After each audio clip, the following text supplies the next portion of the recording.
this is our shoulder bridge. So again, lying in supine, you might want to move your feet slightly closer to the bottom than you do for the likes of the 100.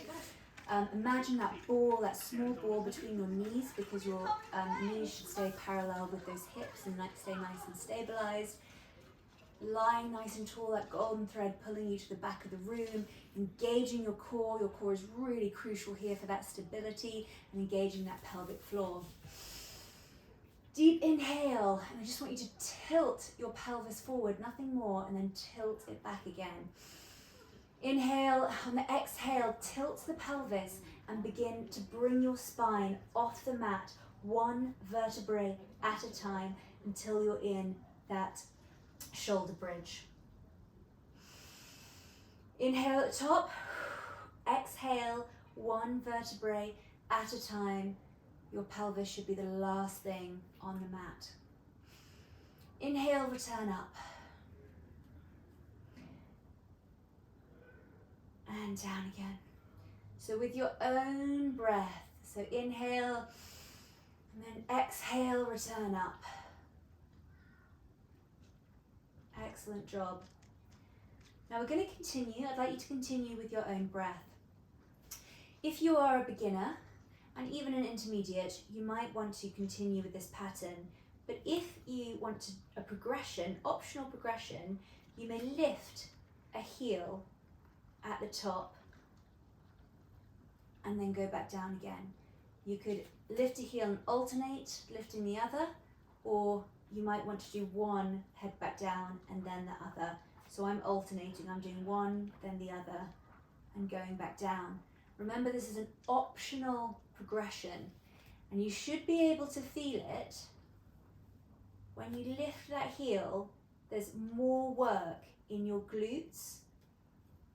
Hamstrings, fantastic for strengthening the glutes, strengthening the core, but it's also really good for repairing your hamstring. So if you have had a hamstring injury, which I had hamstring tendinopathy, which is very painful, and I still suffer from some of that pain if I'm not doing exercises like this. Exercises like this really protect it. We're going to come back down. Please do stay at your level if you wish, but if you wish for a further progression, this time at the top, we're going to lift a leg, but we're lifting from the hip. It's a hinge hip action. So lifting from the hip, your knee shouldn't, it's not a knee flex, your knee shouldn't be changing. I'm going to go back down again, sorry, that was a fly, and then we're going to show that one again. So back up again, optional progression is to lift the leg, but you're hinging, so you're going into tabletop with that shin because you're hinging from the hip. So it's your hip flexor that you're making do the work there. And that's different from other exercises such as the one leg stretch, for example. When you're really, the one leg stretch, don't do this, I'm just giving an example. The one leg stretch, your leg would be out there. Here, we're hinging from the hip and going into tabletop. So it's just an important difference there, but do keep going. You really want to keep your hips stabilized at the top of the shoulder bridge. Now, if you want to keep, this time we're going to keep both feet flat on the ground, and another different progression is arms overhead. I'm just giving you that option, just so you know there are different options out there. One more arm over the head, and we're going to call it a day on the shoulder bridge.